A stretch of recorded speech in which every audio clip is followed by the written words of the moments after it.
Olá pessoal, eu sou o Thiago Pontes, seja bem-vindo ao meu canal Pontes Astrologia. Hoje é terça-feira, dia 10 de fevereiro de 2026. São 21 horas e 35 minutos pelo horário de Brasília. Hoje eu trago como um tema muito importante Mercúrio retrógrado em Peixes. Óleo gás, risco de prisão e até para a integridade física.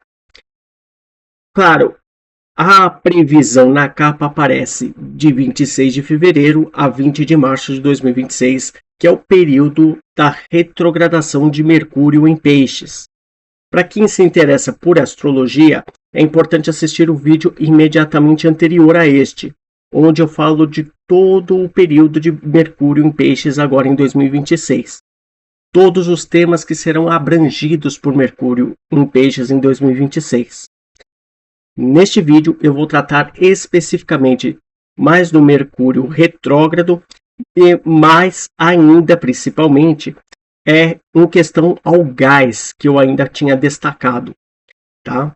O gás é algo tão perigoso, né? Ele é muito importante, ele é muito utilizado no nosso dia a dia, mas Mercúrio em Peixes tem muita relação com a questão do gás, tá bom? Tá? Afinal, Peixes é regido tradicionalmente por Júpiter e modernamente por Netuno. E a passagem de Mercúrio por Peixes fala de procedimentos referentes aos temas piscianos. E um desses temas é o gás. Tá? Para quem não se interessa por astrologia, é importante assistir esse vídeo. Tá? Por que eu estou falando isso? Porque você vai correr risco de ser preso se você não observar alguns detalhes, tá? Além da integridade física que a gente já até sabe, né? A gente pode ir até para o outro lado da vida, se isso acontecer. Então, o que acontece? Esses cuidados que são para ter em qualquer período, independentemente de Mercúrio estar retrógrado, estar direto, estar em Peixes ou em qualquer signo que esteja, tudo bem? Deixar isso bem destacado de forma importante. Mas este período pode haver uma probabilidade maior, uma propensão maior de eventos de gás. Já tivemos 2 eventos aqui na capital paulista recentemente, de explosão de gás, que foi um no Jardim Ângela, outro no Parque Primavera. Tá? Então, assim, todo cuidado é muito pouco quando a gente vai tratar deste tema. E eu vou mostrar aqui exatamente o período em que Mercúrio vai ficar retrógrado. Por enquanto, Mercúrio está direto, tá? E é importante já fazer isso que eu vou mostrar antes que ele retrograde, porque dependendo se o teu mapa natal tiver algum problema, né, tiver algum aspecto que seja um disparador, simplesmente a coisa vai acontecer e vai ser tarde demais. Ou no mapa radical do seu condomínio, da sua casa, não importa. Então vamos dar uma olhada aqui. E antes de mais nada, eu geralmente costumo, para quem não me conhece, pedir para compartilhar o vídeo no final. Mas eu geralmente deixo isso como menos importante, tá? Em todos os meus vídeos. Este vídeo, especificamente, eu já peço para você compartilhar bem antes do que eu vou dizer, tá? Porque ele é muito importante. Então assista primeiro todo o conteúdo e depois compartilhe com todo mundo que mexe com gás, que tem propriedade, porque isso é importante, tá? Como a maioria do meu público é feminino, principalmente dos 45 anos para cima, que eu já venho percebendo, dê um toque para os seus maridos, para os seus filhos, pais, para os homens da casa principalmente. Claro, as mulheres também podem olhar isso, né? As mulheres devem olhar isso, devem fazer também, mas para aqueles homens também que são desatentos, tá? Para eles darem uma olhada, que isso é muito importante e pode custar a liberdade deles ou até a vida. Então vamos lá. Rapidamente, o Mercúrio ele vai adentrar em retrogradação no dia 26 de fevereiro, às 15 horas e 49 minutos, tá? Então ele vai pegar aqui o grau 22 e vai retrogradar todo esse trecho até o grau 8. onde ele vai retomar o movimento direto a partir do dia 20 de março, às 4 horas e 36 minutos da madrugada, tá bom? Então, todos os temas que forem feitos aqui vão ter repercussões, podem ter contratempos muito sérios, inclusive, tá? Dependendo do aspecto que se formar com os seus respectivos mapas. Bem, qual é o cuidado, qual que é o aviso importante? É que se você não prestar atenção na sua mangueira de gás, no seu regulador de gás, se eles estiverem vencidos, você corre risco de ser preso por este crime aqui, ó, perigo para a vida de outrem, ou também conhecido como periclitação da vida, que está lá no artigo 132 do Código Penal, expor a vida ou a saúde de outrem a perigo direto e iminente. Então você há de convir comigo que, tendo uma mangueira de gás ou também ali o regulador vencidos, você está pondo em risco todo mundo que estiver no ambiente. Não só no ambiente, mas nos imóveis lindeiros. Os imóveis que estão bem do lado. E dependendo da pressão, o estrago pode ser imenso. A fatalidade pode ser muito grande. Então, se você for denunciado, se você for denunciada porque tem uma mangueira de gás vencida, um regulador vencido, se você for denunciado e denunciada, seja por vizinho, seja por parente, você pode responder criminalmente. A pena é pequena? É, mas você vai ficar manchado. Você vai ficar fichado, tá? Qual que é a pena? Detenção de 3 meses a 1 ano de prisão, se o fato não constituir crime mais grave, tá? Porque se de repente a coisa vier a acontecer, a ocorrência vier a acontecer, a fatalidade, gerar lesão corporal culposa, pode haver uma detenção de 2 meses a 1 ano de prisão. E se alguém morrer, seja por conta de negligência, imperícia, imprudência, vai responder por homicídio culposo, muito provavelmente, tá? Aqui, ó, nesse artigo 121, parágrafo 3º, detenção de 1 a 3 anos. Então, lesão corporal culposa no artigo 129, parágrafo 6º, detenção de 2 meses a 1 ano, e homicídio culposo de detenção de 1 ano a 3 anos de prisão. Claro, muitas vezes com essa pena, você não vai ter a sua pena restritiva, você não vai ter a sua pena privativa de liberdade. Muitas vezes, essa pena privativa de liberdade pode ser convertida em pena restritiva de direitos. Mas a tua vida vai virar um caos. A tua vida vai ficar manchada para sempre. Então não dê bobeira, tá bom? Não dê bobeira, que isso é muito sério.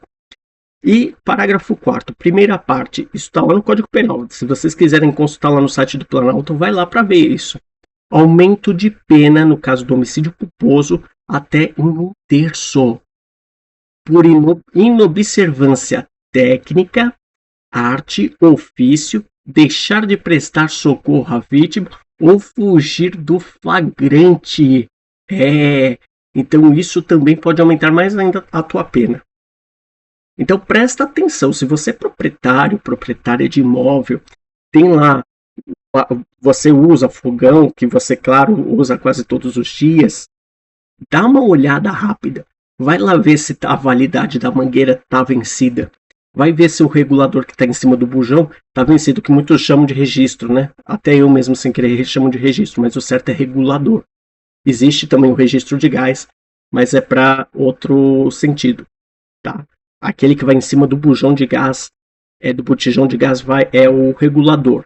Então todos eles têm lá a validade e tem que ter o selo do Inmetro, tá bom? Eles têm que ser certificados. Mangueira até 1,25 metros, né? Então 1,25 centímetros. Então vamos aqui nos detalhes.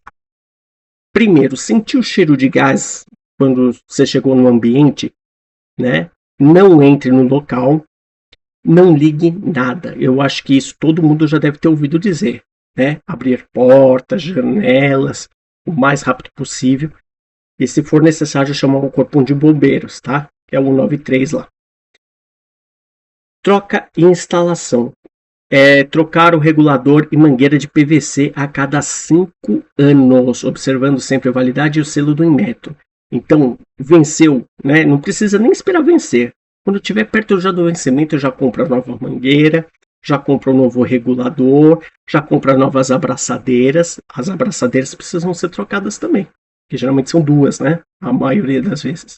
Que é uma que prende a mangueira no fogão, a outra que prende a mangueira no regulador. Então, isso é muito importante, tá bom? Tamanho máximo das mangueiras, máximo é 1,25, tá bom? Aqui ficou até um pouco redundante aqui. É 1,25, não pode ser maior que isso. Às vezes, se tiver que ser maior, tem uma outra mangueira, né? Que ela é maior, né? Que é a de malha Tumbac, né? Que ela por dentro ela é de alumínio, inox, e tem a de cobre que é a mais resistente, né? E essa de cobre aí ela é cara pra caramba, mas ela é muito segura, né? Então se de repente você tiver que passar a mangueira por trás do fogão e ser um pouco maior, fazer uma adaptação de até 3 metros, né? Dependendo do caso, né? Aí tem que ser 1,25, usar um adaptador mais 1,25 para chegar até o bujão, né? Então, aí no caso você usa esse. Mas se for mangueiras de PVC, né, ou outras que não sejam da malha Tumbac, não use, tá? Não use mais que isso. É 1,25 no máximo, que é o recomendado, que é o obrigatório, tá? E com selo do Inmetro. Lembrando novamente, tá? Se essas de PVC estiverem passando por trás do fogão, presta atenção, porque elas não podem. Esse tipo de mangueira não pode passar por trás do fogão, tá? Risco de derreter e começar a vazar gás e terminar em tragédia, tá? Bem, botijões enferrujados não use, muito perigoso, tá? Geralmente eles podem deixar a chama muito amarela, a chama deve estar azul, tá bom? Chama azul. Passar espuma nas conexões para verificar se não está saindo bolhas, né? Então lá terminou de engatar, né? Passou lá um pouquinho de detergente ali nas pontas, né? Para poder engatar ali atrás do fogão, às vezes para facilitar, para engatar ali no regulador, né? Aí terminou, colocou ali, né, rosqueou no botijão o regulador e apertou as abraçadeiras, passa a espuma lá, sabão com espuma, vê se não está saindo bolha, porque se estiver saindo bolha é risco, tá bom? E fazer sempre manutenção do fogão, porque às vezes o fogão pode dar problema, né? Se estiver saindo chama amarela, tá alguma coisa errada, alguma coisa precisa ser revista, tá? Então volta, troca o botijão, reveja toda a instalação, a limpeza do fogão, até que a chama saia totalmente azul, tá bom? Não pode ter cheiro nenhum. Então, são cuidados assim, e abrir ao lacre, na hora que você for colocar o regulador, abrir o lacre somente com a mão. Tem gente que vai tentar usar com ferramenta. Perigoso, tá? Porque a ferramenta pode gerar uma faísca, né? E de repente, se você encosta ali na válvula, sai o gás e aí pode dar uma explosão, tá? O botijão em si ele não explode, tá? O que explode é o gás confinado, tá bom? Tem até um vídeo que eu adorei a explicação, que é o vídeo que eu mais assim achei completo, que é o vídeo do major do Corpo de Bombeiros aqui do estado de São Paulo, né, o Palumbo. Ele foi na TV Record, no programa Hoje em Dia. Então, se você for lá no canal do YouTube, lá no Hoje em Dia, tem esse vídeo, onde ele explica direitinho todo o procedimento, tá? Lá tá tudo referente a isto, de você instalar o botijão de gás, tá bom? Se você não observar essas coisas, você pode ser preso, pode até, né, acabar aí perdendo tua vida. Outra questão importante é gás em condomínio, tá?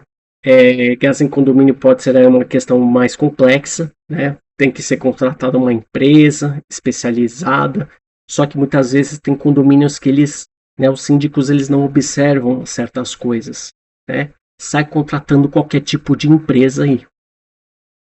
E é importante, é imprescindível contratar empresa, né, que vai executar a obra, a manutenção dessa instalação de gás, ele ter registro no CREA, né, que é o Conselho aí Regional de Engenharia, e CNPJ regular e ativo na Receita Federal.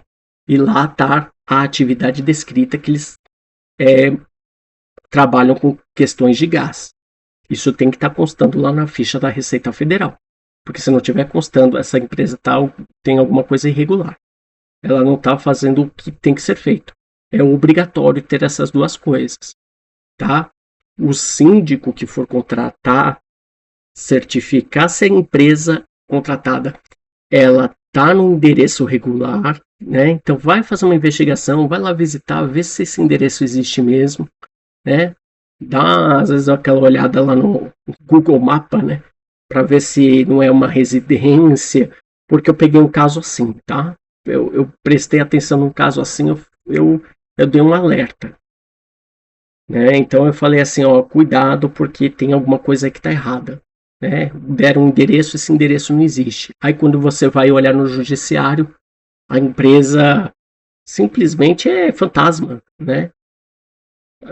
É citação AR, né? Carta R que volta, negativa, é endereço desconhecido, mudou-se, está em Lins, que é lugar incerto não sabido. Então vai pesquisar, vai investigar sobre essa empresa, tá? Quem é síndico tem que ter muita responsabilidade. O contrato tem que ser bem escrito, com cláusulas equilibradas entre as partes, nas obrigações, nos direitos, né? Então é importante a figura do advogado contratualista, tá? E principalmente do advogado condominial, que entende dessas coisas, tá bom? O síndico deve pedir laudos do trabalho para saber os EPIs que vão ser usados durante as obras, durante as manutenções e as normas técnicas, né, a serem observadas. Então, esses laudos têm que ser pedidos antes mesmo da execução de tudo isso, tá bom? A contratação da empresa prestadora deve ter funcionários seletistas preferencialmente, por questões de segurança e até por questão de necessidade de treinamento, porque algumas fazem prestação meio que terceirizadas, e aí pode correr um risco, porque muitas vezes esse pessoal que mexe não tem o treinamento adequado, entendeu? Então, assim, todo cuidado é pouco. Tubo multicamadas é obrigatório, tá? Tubo multicamadas é o tubo mais que tem maior proteção, ele tem geralmente uma garantia aí, me parece que de 50 anos, né? E ele tem que ter a cor correta. Se não me engano, o de gás natural é cor amarela, o de GLP é de cor cinza, o GLP é cinza metalizado, né? Que tem que ser a cor do tubo. Por que isso? Porque se de repente acontecer algum vazamento, os bombeiros vão pelo menos saber que tipo de gás está passando ali, certo? E muitos condomínios colocam qualquer cor de tubo, sendo que isso pode ser um risco na hora de um evento desse, tá? Então, tem que ser lá a cor conforme o tipo de gás que é fornecido. E tem que ser um tubo homologado aí também pelo Inmetro, tá? Teste de estanqueidade deve ser feito para verificar se há vazamento, né? Geralmente se recomenda aí pelo menos uma vez ao ano ou sempre que for necessário. Aconteceu uma obra e tem uma dúvida que aquele tubo está vazando alguma coisa, tá? Faz o teste de estanqueidade. É obrigatório fazer isso. É para evitar de ter um acidente. É para evitar de ter uma explosão de gás, tá? Registros também, né, da pressão devem ser trocados a cada 5 anos, tá bom? Outra coisa, medidores que ficam lá a área, né, que vai abastecendo o gás também devem ter aí serem aferidos, né, ou trocados a cada 10 anos. Também é obrigatório fazer isso, tá? Porque senão começa também a dar muito problema aí na hora dos valores, né, do consumo, isso pode dar problema. Se a prestadora de serviço não for registrado no CREA, o condomínio poderá ficar sujeito a uma multa administrativa. Então veja só qual o problema que pode dar durante esse período de Mercúrio retrógrado em Peixes, tá bom? Isso aí pode ficar bem gravado. Pode acontecer em qualquer momento? Pode, mas nesse período principalmente, tá? Nós vimos aí coisas que estão acontecendo próximo desse período. Então imagine na hora que chegar a retrogradação de Peixes. Se o síndico não observar as respectivas regras durante a contratação, ele também fica sujeito ao sequestro dos bens, em caso de ocorrência, podendo responder civil, criminal e administrativamente. Então, por isso que ser síndico não é um passeio no parque, não. Ser síndico tem muita responsabilidade. Precisa até, hoje em dia é bom ser síndico profissionalizado, né? Ser um síndico profissional para poder fazer as coisas direito, fazer tudo conforme as legislações, porque se der um erro, é o síndico que vai responder com seus bens e vai responder criminalmente. Isso é muito sério, tá? Muito sério. E a inobservância dessas regras também sujeita o condomínio ao não ressarcimento por parte da seguradora em caso de sinistro. O síndico contrata, faz tudo isso, mas não observou nada dessas regras. O que vai acontecer? Simplesmente a seguradora vai investigar, vai buscar elementos lá nas tumbas do faraó e simplesmente não vai ressarcir porque não houve a observância das regras técnicas, tá bom? Então, esse era o recado que eu tinha para falar, tá bom? É muito importante nesse período, é importante compartilhar este vídeo, tá bom? Quem mora em condomínio ou é síndico, é bom assistir alguns canais de YouTube aí que falam de condomínio, tá? Direitos condominiais, tem um Conde TV que é muito bom também. E inscreva-se, ative as notificações, comente, curta e compartilhe. Muito obrigado e até o próximo vídeo.